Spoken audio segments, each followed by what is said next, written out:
السلام عليكم ورحمة الله وبركاته. إن شاء الله كلكم تكونون بألف خير وصحة وسلامة وعافية. ورجعت لكم هذا الفيديو. اليوم راح نسوي القيمة العراقية على الطريقة البصراوية بالحمص المجروش واللحم المثلوم. الحمص المجروش عفوا اللي هو هذا، يعني بعد ما أدري أنتم شو تسمونه، احنا بالعراق نسميه حمص مجروش. هذا ينطونا إياه بالحصة التموينية. عندي هنا 400 جرام من اللحم المثلوم. لكن قبل لا نبدي، اللي شاهد قناتي لأول مرة فضلا وليس أمرا الاشتراك بالقناة، الضغط على اللايك، تفعيل الجرس حتى يوصلكم إشعار بكل الوصفات اللي أقدمها إن شاء الله. بسم الله نبدأ. هنا أنا عندي نص كيلو أو 400 جرام من اللحم المثلوم، بالضبط 400 جرام. راح استخدم ملعقتين طعام، ملعقة طعام من المعجون طماطة، وعندي 3 أكواب ونص من المي. التوابل اللي راح استخدمها عندي 1 حبة من النوم بصرة والليمون المجفف، عود من الدارسين، نص ملعقة كوب اللي أقصد هذه الملعقة. أنا دائما أستخدمها بقياس التوابل. نص ملعقة كوب بهار مشكل هو 7 بهارات، ونص ملعقة كوب ملح، أقل من ربع الملعقة فلفل أسود مطحون، وربع ملعقة من الهيل المطحون، حبة واحدة مثل ما قلت لكم من النوم البصرة والليمون مجفف، وعود 1 من الدارسين أو القرفة. وأيضا عندي هنا نص ملعقة كوب من الكمون المطحون. ليش استعملت، إذا أحد يسأل ليش استعملت نومي بصرة أو ليمون مجفف يعني صحيح مو مطحون، أو دارسين ليش استعملت عود ما مطحون؟ لأن إذا استعملنا أو ضفنا ليمون مجفف أو نوم بصرة مطحون، وكذلك الدارسين أو القرفة استخدمناه مطحون، راح يصير القيمة على شكل يعني لونها على غامق مو على حمار، ما تاخذ حمار المعجون. هنا أنا عندي ربع كيلو من الحمص سالكته، مو مارته يعني مارد، لا شوفوا. هسه راح يعني أول خطوة راح أخلي زيت أو سمنة حسب رغبتكم بالجردرية على الطباخ، واثرم بيها حبة بصل كاملة شوية كبيرة وأرجع لكم. هنا أنا مثل ما تشوفون خليت الجدرية على الطباخ وثرمت حباية بصل شوية يعني حجمها متوسط، مو كبيرة كلش، ثرم ناعم، لازم يكون ثرم ناعم. وضفت ملعقتين من السمن النباتي، تقدرون سمن حيواني، زيت الزيتون، زبدة حسب رغبتكم. هسه راح أحمص البصل. أول ما أشوف البصل بدأ يذبل أنزل عليه اللحم وأرجع لكم. حمست البصل وأول ما بدأ يذبل هسه راح أنزل عليه اللحم وأنزل التوابل اللي ذكرتها. وهنا مثل ما تشوفون أول ما بدأ يذبل البصل، مو بدأ يذبل، نزلت عليه اللحم 400 جرام ونزلت عليه التوابل.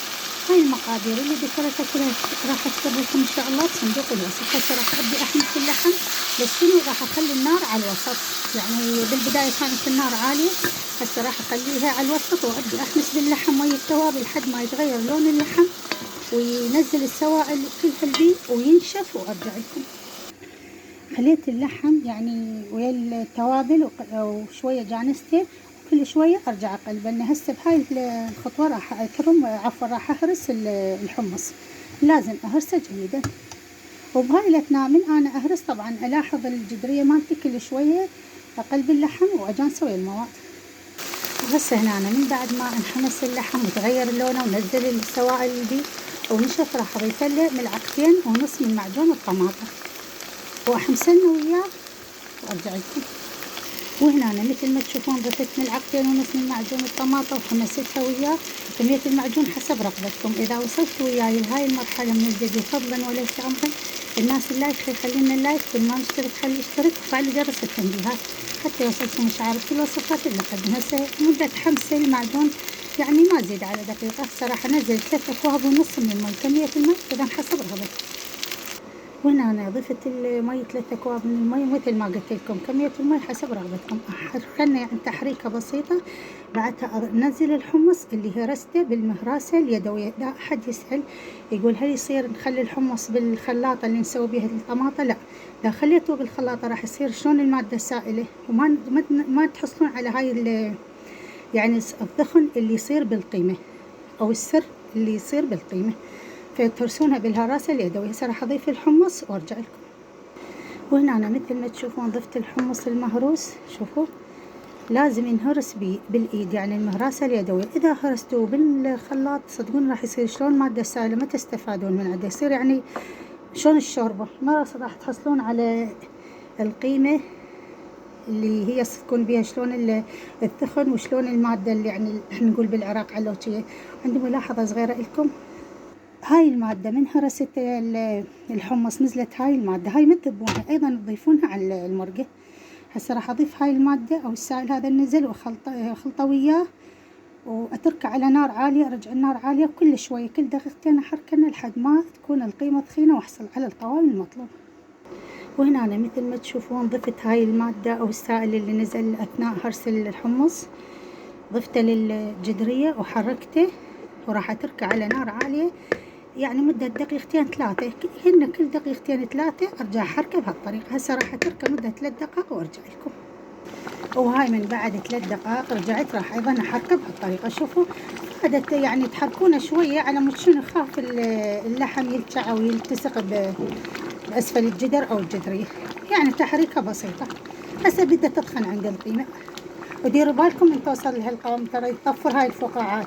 أنا هسه طفرت شوية على أصابعي بصراحة ترقت بس يلا هاي الحمد لله وشكرا. هسه راح أحركنه وأتركه أيضا 3 دقائق وأرجع لكم. وهنا أنا أول ما شفت القيمة وصلت لها الثخن هذا، شوفوا شلون صارت.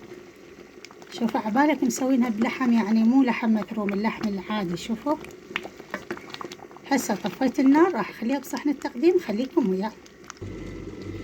وكملت قيمتنا الطيبة، القيمة العراقية بأيادي بصراوية باللحم المتروم والحمص المجروش، حمص الحصة بعد احنا نسميه حمص مجروش. شوفوا شلون تكون التخن مالتها وريحتها حبة البيت وطعمها كلش طيب. أتمنى تسوونها وعليكم بألف عافية، ولا تنسون تندعوا لي.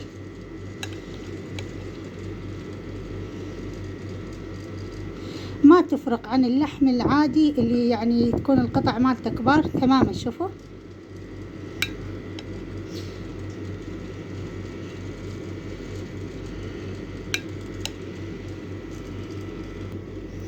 او مثل ما قلت لكم طعمها كلش طيب وريحتها عبت البيت، وما تفرق شي عن القيمة اللي تتحضر بقطع اللحم الكبار. شوفوا شلون لونها ماخذ لون المعجون، اللون الاحمر الحلو لون المعجون. ليش؟ لان ما ضفت نوم البصرة مطحون او ليمون مجفف مطحون، ولا ضفت الدارسين او القرفة مطحونة، لا خليت مثل ما شفتوا حبة واحدة من النوم البصرة او الليمون المجفف وعود واحد من الدارسين. ومثل ما قلت لكم يعني ما تفرق شيء عن القيمة تتحضر بقطع اللحم الكبار. شوفوا هذا العود الدارسين او عود القرفة خليته عود كامل. ليش؟ لان صدقوني اذا تستعملون الدارسين او القرفة المطحونة او الليمون المجفف المطحون ايش راح تصير بلون القيمة؟ ما تاخذ هذا اللون الاحمر. شوفوا لا راح تكون لونها غامق فتصير طعمها مو طيب. واكيد انا حضرت وياها التمن بالشعرية او رز بالشعرية، وخليتها حباية صفرة وحباية بيضة، يعني العائلة يحبون شلون حباية صفرة وحباية بيضة.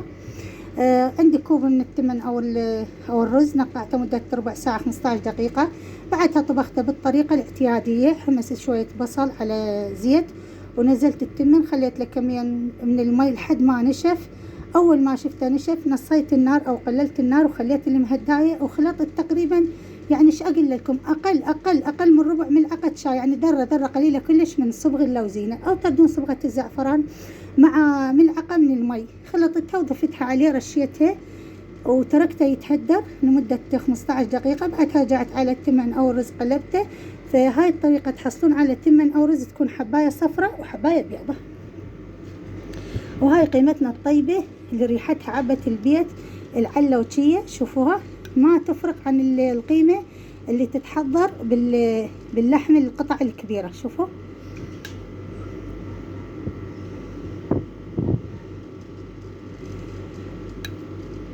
ومثل ما قلت لكم بداية الفيديو، الحمص ما أشجعكم تخلونه بالخلاط الكهربائي وتهرسونه، لأن إذا هرستوه أو خليتوه بالخلاط الكهربائي ما راح تحصلون على يكون شلون العجينة. لا شلون أنا هسه من هرسته بإيدي بالمهراسة اليدوية شفتوا كمية هاي بالمصفي صارت شلون العجينة، والكمية هاي يعني الخفيفة أو المادة هاي اللي نزلت أيضا فادتني.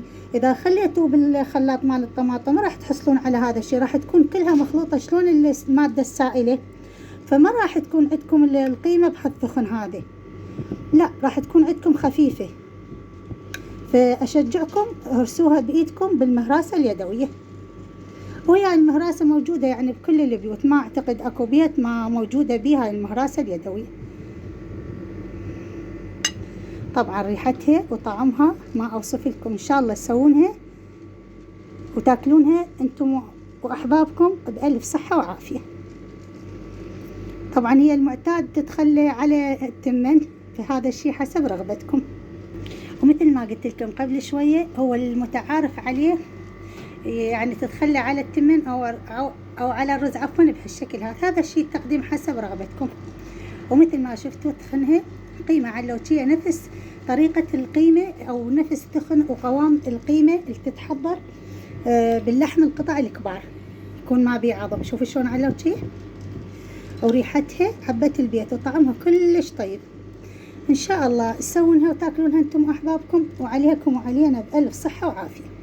وصلت أنا وياكم لنهاية الفيديو. أتمنى الناس اللايك يخلينا لايك، واللي شاهد قناتي لأول مرة أتمنى يعجبه محتوى القناة.